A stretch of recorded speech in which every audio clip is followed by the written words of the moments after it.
अ, राघव श्रीवास्तव है जो कि मुगल सराय जंक्शन, जो कि हिंदुस्तान का सबसे बड़ा जंक्शन है, वहाँ पे ये सीनियर गार्ड की नौकरी करता है। और परिवार है अपना, जहाँ पर कि मतलब माँ है, बीवी है, बच्चे हैं उसके 3, और एक छोटी बहन है जिसके घर का भी ज़्यादा कादा भी नहीं कहा जा सकता। हर महीने का जो है थोड़ा बहुत खर्चा एक खुद उठाता है। बहुत सालों से काम भी कर रहा है, ओवर टाइम वगैरह करता है, एक अच्छी इनकम लेकर आता है घर पे, लेकिन अपने कंफर्ट जोन में है। जैसा कि हर इंसान के साथ होता ही है कि अगर बहुत साल तक जो है चीज़ें बिल्कुल एक सही सतह पर चलती रहें और जिस तरह से आप चाहते हैं कि वो चले, उस तरह से अगर चल रही हो, तो फिर एक बड़ा कंफर्टेबल सा माहौल हो जाता है। वो इस बात को समझता है कि उसकी माँ ने बहुत मेहनत से उसको पाला है। बहुत कम उम्र में पिताजी की मृत्यु हो गई थी, तो उसके बाद इतने सालों में माँ ने जो मेहनत की है उसको वहाँ तक पहुँचाने में मदद की है जहाँ पर वो आज है। तो अपनी माँ की हर बात को पत्थर की लकीर मानता है और कभी कभी अनरीज़नेबल भी हो जाता है अपने पूरे परिवार के साथ, लेकिन मेरे ख्याल से वो प्यार और रिस्पेक्ट के थ्रू जो एक क्या कहा जाए, वो रिस्पेक्ट जो आती है प्यार के थ्रू, जिसमें कि हल्का सा एक डर भी शामिल होता है, उस तरह की रिलेशनशिप है। लेकिन माँ भी पूरा ख्याल रखती है कि किसी भी तरीके से राघव को जो है वो दुखी ना किया जाए या फिर उसको परेशान ना किया जाए, बिकॉज वही एक इंसान है अभी घर में, जब तक कि बच्चों ने कमाना शुरू नहीं किया, क्योंकि एक साइजेबल इनकम लेकर आता है जिससे कि पूरा घर चलता है। तो श्रीवास्तव जी कह सकते हैं कि अब श्रीवास्तव परिवार में एक नया अध्याय जुड़ने जा रहा है, क्योंकि अभी हम लोगों ने जो देखा कि आपने तो पूरी अपनी तनख्वाह जो है वो एक साथ पैकेट में दे दी, लेकिन जो आने वाली पीढ़ी है उसने बहुत कम तनख्वाह दी, जिससे अब विवाद ज़रूर होगा। हाँ, और उस मामले में सही मायने में देखा जाए तो आप गलत किसी को भी नहीं कह सकते, क्योंकि जो नई पीढ़ी है उसकी अपनी एक सोच है, और वो सोच जो है वो यूं ही 1-2 दिन में नहीं बनी है।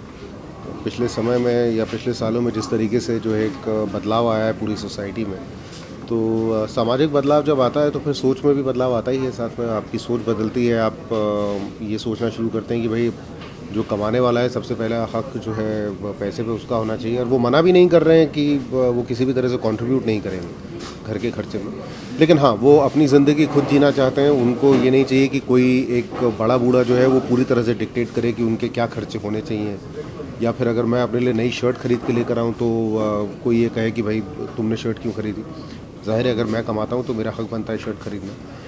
तो ये सही मानों में मुझे ऐसा लगता है कि हिंदुस्तान में अभी भी बहुत से ऐसे लोग हैं जो कि एक जॉइंट फैमिली सेटअप में रहते हैं, जहाँ पर कि एक जो सबसे बड़ा बुजुर्ग जो होता है वो प्रधान होता है और उसके कहे पे पूरा का पूरा परिवार चलता है। अब इस पूरे जो है सेटअप को अब चैलेंज भी किया जा रहा है, कहीं ना कहीं टूट भी रहा है। और सही मानों में ये जो पूरा धारावाहिक जो है ये इस फ्रिक्शन के ऊपर ही आधारित है कि सोच जो पुरानी थी वो सही है या फिर जो नई सोच है वो बिल्कुल पूरी तरह से गलत है। गलत दोनों ही नहीं है, लेकिन हाँ, जब आप रीज़नेबल नहीं रहते, जब आपकी डिमांड्स जो है वो बिल्कुल अजीबोगरीब होने लगती, तो फिर आप जो है गलत ही दिखाई देते हैं, चाहे आपकी सोच नई हो या पुरानी। इस समाज में जो बदलाव आया है उसके बारे में क्या कहना चाहेंगे आप? क्या ये बदलाव सही है या गलत है? देखिए, बदलाव जो है वो तो होना ही है। बदलाव जो है वो प्रकृति का नियम है, तो आप सही या गलत तो कह ही नहीं सकते इसमें। अगर ये बदलाव नहीं होता तो शायद कुछ एक चीज़ें होती जो कि और ज़्यादा बड़ी परेशानी बनकर हम लोगों के सामने आती। ये बदलाव हुआ है तो वो जो न्यूक्लियर फैमिलीज़ जो है उनके लिए बहुत चीज़ें जो हैं वो एक तरीके से कहा जाए वो पॉजिटिव हो गई हैं कि भाई अगर आप बम्बई जैसे शहर में रह के नौकरी कर रहे हैं तो आपको सबसे पहले अपने घर का खर्चा देखना है, उसके बाद जो बचेगा उसमें से आप अपने बाकी घर वालों को खर्चा भेजेंगे। ऐसा नहीं हो सकता कि आप जो है खर्चा अपने गांव में भेजें और उसके बाद आपके पास मनी ऑर्डर आए कि चलिए इतने पैसे से आप अपना घर चलाइए। तो क्योंकि बहुत सारी चीज़ें जो कि पिछले समय में जो है बहुत इम्पोर्टेंट भी नहीं हुआ करती थी, जैसे एक टेलीविज़न सेट को मान लीजिए, आज से मैं कहूँ तो 30 साल पहले घर में टीवी का होना ना होना बहुत ज़्यादा मैटर नहीं करता था। It was a luxury at that time, लेकिन आज की डेट में वो नेसेसिटी बन गया है। तो इसी तरीके के जब बदलाव आते रहेंगे, आज की डेट में किसी घर में कंप्यूटर या लैपटॉप का होना ऑलमोस्ट अनिवार्य है, ज़रूरी है। तो आप क्या कहेंगे कि आप उसके बिना अपनी ज़िंदगी काट लीजिए? तो ये बदलाव जो है वो तो होना ही होना था। एज आई सेड कि इन बदलावों के प्रति रीज़नेबल होना ज़्यादा ज़रूरी है, बजाय इसके कि आप अपनी सोच थोपना शुरू कर दें। Thank you so much. सबसे पहले तो मेरे अंगने में आपका रोल क्या है? मेरे अंगने में मेरा रोल एक बीवी का, बहू का और माँ का, और आगे चल के सास का भी होगा। ये एक कैरेक्टर है जो अपने पति से बेइंतहा मोहब्बत करती है, आज्ञाकारी बहू है और समझदार माँ है। वो समझती है कि आजकल के बच्चे हैं, उनकी ज़रूरतें, उनकी सोच अलग है। तो ये एक ऐसी औरत है जिसको अगर देखा जाए तो डॉक्टर बन सकती थी, अगर शादी नहीं हुई होती तो। उसके विचार उस प्रकार के हैं, और आगे चल के जैसे वो अपने बच्चों को सपोर्ट करती है, अपनी सास का आदर करते हुए, इस घर को साथ रखते हुए, स्टोरी इस कैरेक्टर की है। तो मुझे ये कैरेक्टर करते हुए बहुत मज़ा आ रहा है, क्योंकि मेरे लिए बहुत चैलेंजिंग रोल है। क्योंकि मुझे मेरे डायरेक्टर ने, राइटर ने और क्रिएटिव्स ने कहा है कि आपका इसमें अगर डायलॉग्स देखा जाए तो आपके डायलॉग्स होंगे जी अम्मा जी, हाँ अभी लाती हूँ अम्मा जी। उसके अलावा जो भी खेल है वो एक्सप्रेशंस का है। तो एक्टर के लिए ये बात बहुत चैलेंजिंग हो जाती है, तो इसलिए मैंने ये चैलेंज टेकअप कर लिया। अच्छा, मेरे अंगने की बात करते हैं, जिस तरह का माहौल घर में चल रहा है, क्या लगता है सही है या गलत है? क्योंकि आपने तो इस सिचुएशन को अपना लिया है, लेकिन जो नई बहू है इस सिचुएशन को अपनाना नहीं चाहती, तो क्या लगता है सही है या गलत है ये? मेरी पर्सनल राय, मैं खुद एक जॉइंट फैमिली से हूँ, मेरी पर्सनल राय ये है कि सोच और विचार सबकी अपनाने चाहिए, सबकी बात माननी चाहिए, सबको अपनी ज़िंदगी जीनी चाहिए। लेकिन एक जो बेसिक रूल होता है घर का, जो अपने बड़े बुजुर्ग उस रूल को जो लागू करते हैं, इंट्रोड्यूस करते हैं घर में, वो उनकी बात माननी चाहिए। एक इन दोनों सोच के बीच में एक ब्रिज होना चाहिए, एक दोनों बैलेंस होना चाहिए। अगर बैलेंस हो तो मुझे लगता है ये जो जॉइंट फैमिली सेटअप है जो अब नहीं रहा है, वो आई थिंक वापस बनना शुरू हो जाएगा।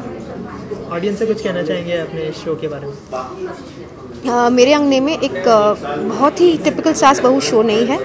ये ऐसा शो है जहाँ एक साथ 15 या 20 कैरेक्टर्स हैं, उन सबकी जर्नी है, उन सबकी स्टोरी है।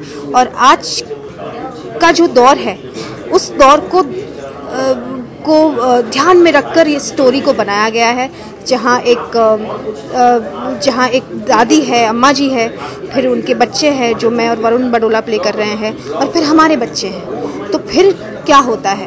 और मुझे लगता है कि ये स्टोरी सिर्फ इस सीरियल की नहीं है, ये आप सबकी भी स्टोरी है। आप सब जब देखेंगे तो आपको पता चलेगा कि इनमें कहीं ना कहीं आप लोग कितने छुपे हुए हैं। तो प्लीज़ देखिएगा 5:30 बजे से मंडे टू सैटरडे 1 घंटा। हाँ, एक तो सबसे पहले ये टेलीविज़न में हिस्ट्री बना रहे हैं हम लोग कि पहली बार 1 आवर डेली इंट्रोड्यूस होने जा रहा है स्टार प्लस में। सो आप प्लीज़ देखिएगा। चीज़ को अचीव करने के लिए बहुत बार कोशिश करता है, कई बार अपनी फैमिली इश्यूज़ की वजह से रह जाता है, लेकिन फिर भी वो गिव अप नहीं करता है। लेकिन एक पॉइंट पे कुछ ऐसा होता है उसकी फैमिली में कि वो उस चीज़ को गिव अप कर ही देता है। बट फिर as is very close to his mother, तो जैसे माँ के साथ बहुत करीबी है उसका रिश्ता, तो माँ के लिए बहुत इमोशनल है। डैड के साथ थोड़ा सा ऐसा है कि बात हुई तो हुई, नहीं हुई तो नहीं हुई, बिकॉज अटैच्ड है पर हाँ अटैच्ड हूँ, लेकिन शो नहीं करते, फीलिंग्स शो नहीं करते एक दूसरे को हम। रीज़न बीइंग बिकॉज क्योंकि वो दादी के लिए बहुत ही, जैसे मैं अपने माँ के क्लोज हूँ, वैसे वो अपनी माँ के बहुत क्लोज हैं, और वो अपनी माँ के लिए कभी कुछ गलत सुन नहीं सकते हैं। जबकि अगर दादी कुछ गलत करती भी है तभी वो उसको नज़रअंदाज कर देते हैं। तो उसी चीज़ों को लेकर शिवम श्रीवास्तव और हमारे जो फादर प्ले कर रहे हैं वरुण जी, राघव जी, तो उसी चीज़ों को लेकर हमारे रिलेशन में थोड़ी सी दैट फीकापन है, तो वो है। फिर उसके बाद दादी के साथ इसका अनबन चलती रहती है, दादी से बात करने में इंटरेस्टेड नहीं होता है एंड ऑल अदर थिंग्स। और बहनें हैं इसकी 2, और बहुत प्यार करता है अपनी बहनों को। फिर उसके बाद रिया माथुर की एक लड़की उनकी लाइफ में आती हैं, फिर वो कैसे इनकी लाइफ में बदलाव लाती हैं, फिर उसके बाद वहाँ से सब चेंज होता है, उसका नेचर भी चेंज होता है, उसकी लाइफ में काफ़ी सारी बदलाव आते हैं and other good things happening around. Riya, एक काफ़ी मतलब बहुत सारे घरों की कहानी है, तो कितना मुश्किल होने वाला है सबकी सोच को बदलने में? सबकी सोच तो बदलना मुश्किल है, पर हाँ कोशिश ज़रूर कर रहे हैं। तो मैं कुछ बदलना नहीं चाहती, बस ये चाहती हूँ कि जो हम समझाने की कोशिश कर रहे हैं ना, एटलीस्ट लोग समझें उस चीज़ को। ये सिर्फ इमीडिएट तो चेंज नहीं आता कहीं पे भी, आप कितना भी कोशिश कर लो, बट हाँ अगर समझ जाओ तो इवेंचुअली आप चेंज करने की कोशिश ये सिर्फ बड़ों के लिए नहीं है, छोटों के लिए भी है। ये सिर्फ ऐसा नहीं कि हम बड़ों की सोच बदलना चाहते हैं, छोटों को भी चाहते हैं कि आप भी देखिए समझिए कि क्या आप में भी चेंजेस आने चाहिए और बड़ों में क्या चेंजेस होने चाहिए।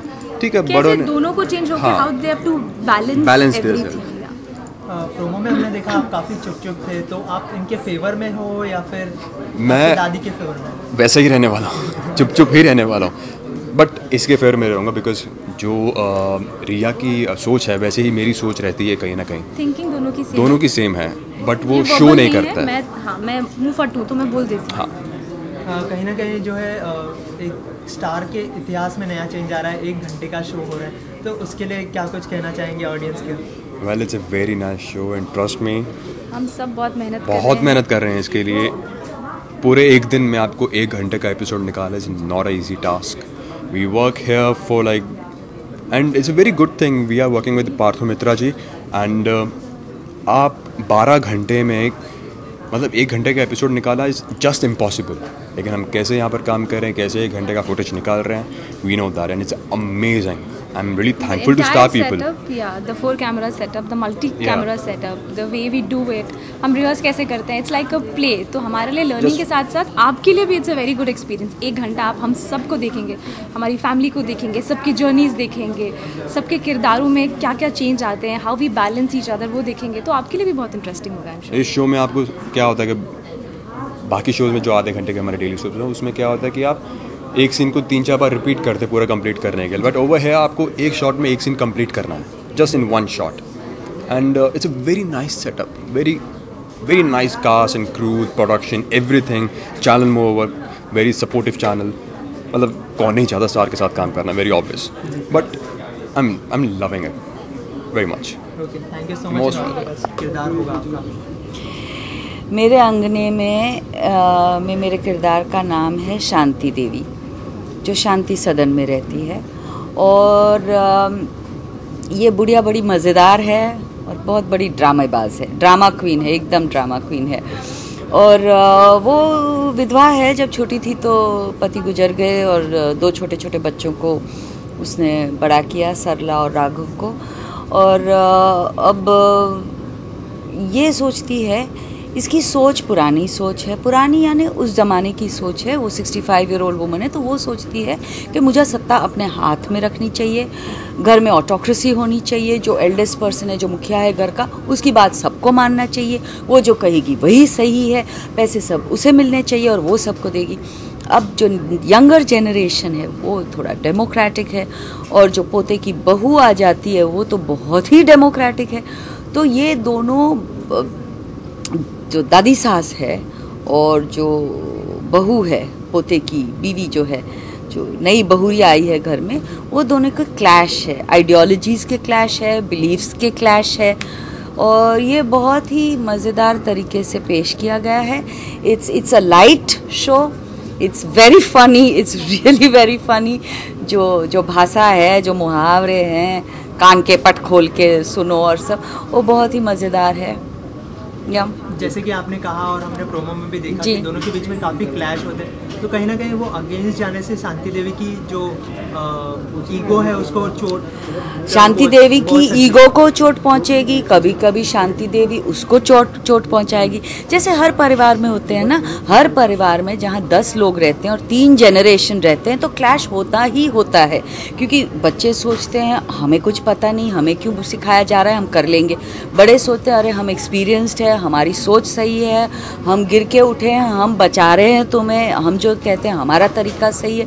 तो ये क्लैश तो हर घर में होता है और वैसे ही यहाँ होता है, पर यहाँ थोड़ा और मज़ेदार है, क्योंकि ये ड्रामा क्वीन जो शांति देवी है उसे काफ़ी मज़ेदार बना देती है। 1 घंटे का स्लॉट है। 1 घंटे का स्लॉट, वो भी टाइमिंग अलग है। 6 दिन हफ्ते में। ये बहुत मज़ेदार है। हम 4 कैमरा के साथ सेटअप के साथ करते हैं। बड़ा थिएटर टाइप फील है। जैसे हम लोग 5 मिनट का अगर सीन हो तो वो हम 5 मिनट में करते, क्योंकि एक कमरे में कैमराज होंगे, दूसरे में होंगे, तीसरे में होंगे। हम एक कमरे में कुछ कर रहे हैं, फिर वहाँ से बाहर निकले, यहाँ कुछ किया, यहाँ से वहाँ गए, वहाँ कुछ किया। तो वो थिएटर का जैसे होता है ना, वैसे एक सीन एक साथ करते। तो ये बहुत ही दिलचस्प है, इंटरेस्टिंग है, डिफरेंट है। सोसाइटी में ये जो चेंज है अकॉर्डिंग टू यू कितना सही है?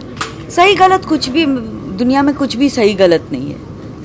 एवरीथिंग इज़ देयर, और हर एक के डिफरेंट व्यू पॉइंट्स होते हैं, जिसकी वजह से कुछ सही लगता है, कुछ गलत लगता है, except some big crimes and sins. Otherwise ये तो सोच है।